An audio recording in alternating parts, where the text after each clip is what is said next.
Architect Jonathan Foyle walks at the base of Hemiunu's masterpiece, the Great Pyramid of Giza.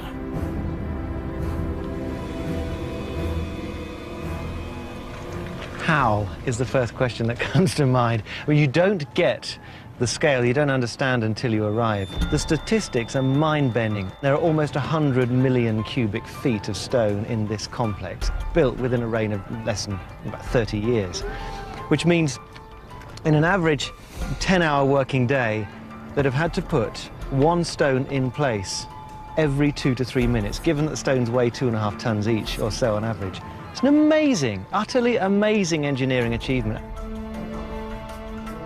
The dimensions of this pyramid are staggeringly precise. The site was leveled so carefully, the height of its base only varies by a fraction of an inch. Its east and west sides are aligned to within 1/20th of a degree to point to true north. This was achieved with the simplest tools.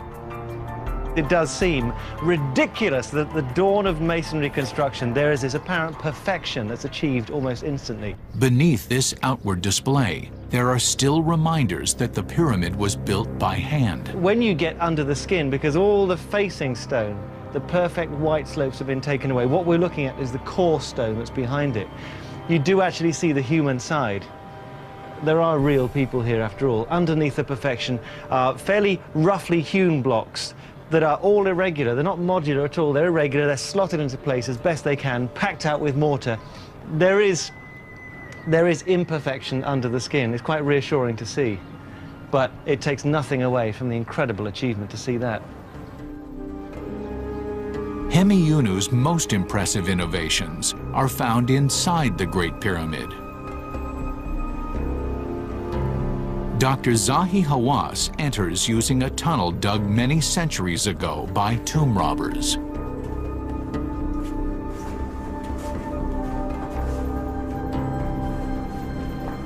The tunnel joins the narrow passageway through which Khufu's body was carried during his funeral procession. It opens out on the Grand Gallery, a spectacular hall which leads into the burial chamber. This amazing burial chamber, all of it built of granite. Khufu was buried here in this sarcophagus, and around him, all what he needed in the afterlife. Solid blocks of granite line this chamber. They are perfectly cut and laid, so that even 4,500 years later, a razor blade won't fit in the gaps between them. The granite is a line of defense. Even during their lifetime, these tombs were being pillaged, and proof of that comes from Hera Peres, the mother of Khufu.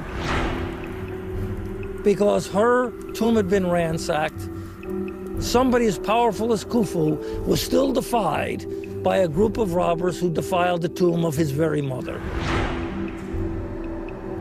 This event shocked Egypt, shocked the reign of Khufu, and the result of this shock is the massive use of granite to protect now the tomb of the king. In Khufu's tomb, a number of tunnels lead to the pyramid's sacred burial chamber, which was sealed.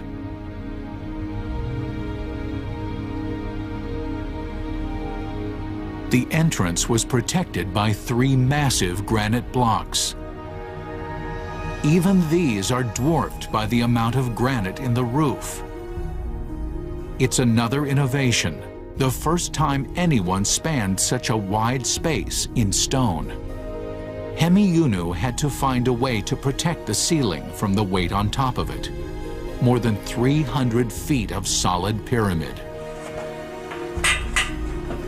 To explore this architectural first, Dr. Hawass climbs to a place very seldom visited. What we are doing now, it's something that few people all over the world did see. The reason that no one really sees that because it's close to the public, and it's so dangerous. In 1837, explorers used dynamite to blast a tunnel through the granite. It destroyed part of the pyramid. But the tunnel they created is now what enables us to see above the chamber.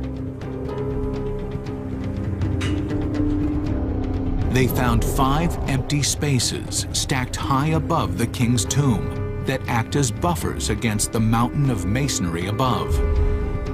Topping it all is the very first pitched stone roof, a stable structure to safeguard the pyramid.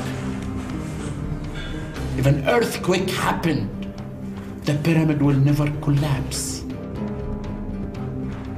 Explorers signed their names here, but their scrawls obscure older signatures, ones from 4,500 years ago, left by the only people who'd earned the right to leave a mark here.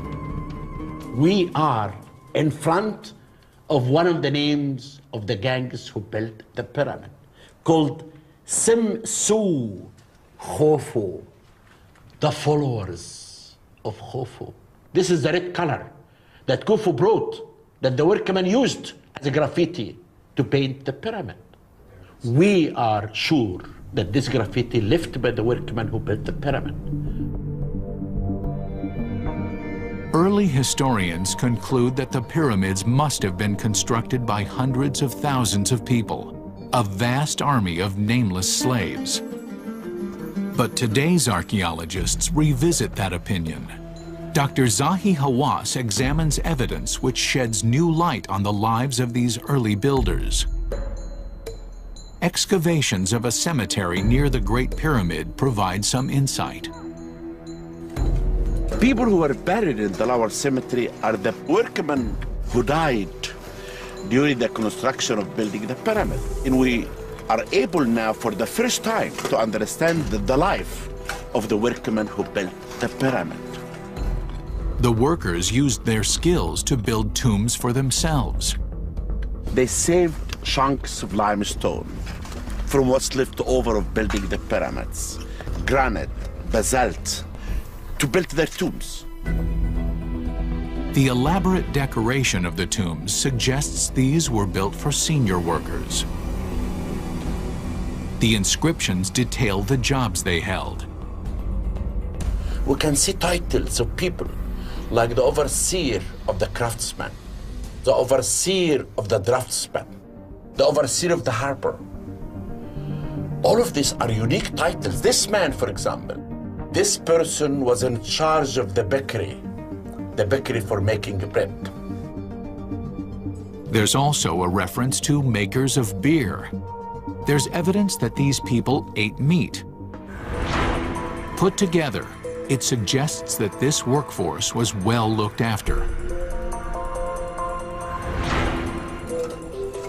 It's believed that the cemetery holds the remains of thousands of workers.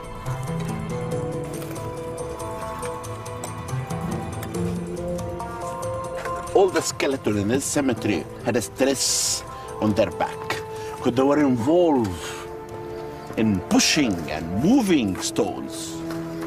And we found many interesting things also. One of the workmen had a cancer in his skull, and they did a brain surgery for him. And he lived for 2 years after the surgery. And can be a good proof to the public that the builder of the pyramids were not slaves. Setting aside the fact that the ancient Egyptians possessed the medical skills to perform this operation, it's highly unlikely this level of care would have been offered to mere slave laborers. Though the Western concept that these were built by slaves that were badly treated has to be abandoned, because they were built by free individuals who were being paid for their services. We know it took around 30 years to build the pyramid. Khufu needed a workforce of 20 to 30,000 paid workers. All of these people were being paid. So the construction of the pyramids was putting an enormous economic drain on the economy of the land. If Egypt could no longer support projects on the scale of the Great Pyramid, what could Khufu's successors possibly do to improve on his creation? Why would the pyramid ultimately fail? And what concept would replace it? The answer lies with the treasures of Tutankhamun. By 2528 BC, the pharaohs of ancient Egypt had built a succession of pyramids, each one an improvement on the last, culminating in the largest, the Great Pyramid of Khufu. But these endeavors come at a price. The pyramids absolutely bankrupted the country of Egypt because of the endeavor that was necessary to create them. The great pyramid-building pharaohs, Snefru, Khufu, and their sons, consumed Egypt's resources at a tremendous rate. This may have prevented their descendants from trying to match their work. Instead, the generations that follow seem to look for different ways of achieving immortality. Dr. Melinda Hartwig, an expert on ancient Egyptian tomb art, visits the pyramid of King Unas, who reigned around 200 years after Khufu. It's not necessarily about size anymore. The building of pyramids was a tremendous enterprise. It required a great deal of resources, it required a great deal of manpower, and also a great deal of administration. Now, by the time we get into the 5th and the 6th dynasties, the pyramids are smaller. They are about a third of the size of what we've seen before. The emphasis seems to be on interior design. The decorations on the walls reveal a collection of spells and prayers to help the king into the afterlife. With the text that we have here on this wall, this has to do with the resurrection ritual for Unas. Before, the pyramid was enough to help the king in his resurrection, his goal being into the hereafter. But by the time that we get here into the 5th and the 6th dynasty, the pyramid, of course, is a little smaller, and the emphasis really becomes placed on these texts and their protection being given to the king so that he can make his ascent. No amount of magic could counter the threat posed by tomb robbers. Persistent, nothing could keep them out. The only logical answer was to hide tombs from view. The pyramids acted as beacons for robbers. So this leads to the New Kingdom, where the kings decide to bury themselves in the King's Valley. In the secluded Valley of the Kings, burials were hidden, sheltered beneath high cliffs. The peak of a mountain dominates the valley, creating a natural pyramid and a reminder of the simple, sacred mounds under which the first Egyptians buried their dead.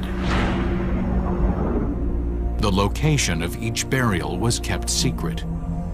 And that's one of the reasons, for example, that the tomb of Tutankhamun could have remained hidden for so long, because that tomb was buried in the Valley of the Kings, and his architects and designers went through the trouble of camouflaging the area around it so that it looked like just a desert landscape.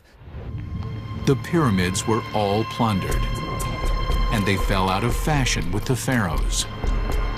But they still stand.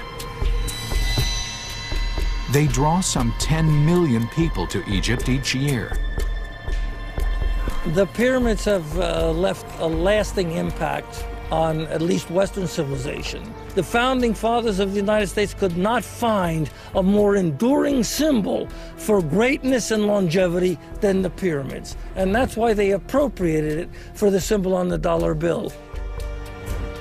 This 4,500-year-old legacy can be traced back to one man. The man who built the world's first stone building. The first architect whose name we know, Imhotep. If it weren't for Imhotep, architecture then and now wouldn't be the way that it is. He envisaged the elements of stone building, and he conceived of a step pyramid which led to the Great Pyramid of Giza.